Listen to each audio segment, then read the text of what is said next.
If you want to perform kata from a different style, listen up. Over the years, I have seen so many practitioners, particularly from my style, Shotokan, join a tournament and attempt to perform a kata that's from a different style. Now, don't get me wrong, I always encourage people to go out there and try something new. But here's the thing, if you want to perform a kata that's from a completely different style from yours, you have to know this first and foremost, and this is very important. Know the basics of that style.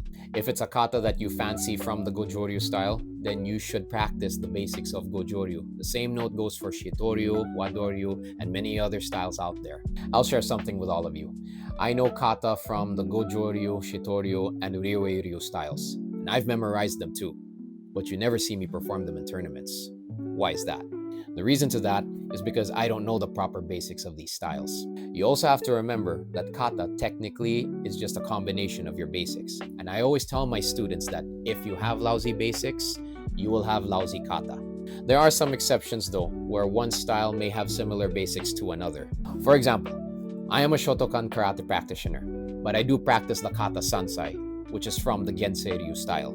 Now, the reason why I was able to adapt to performing the kata sansai is because Gensei-ryu has very similar basics to that of Shotokan. The same principle can be applied to a Gojoryu practitioner, who I see very often perform katas from Shitoryu or Ryoeiryu styles. Why? Because again, their fundamentals are very similar to one another.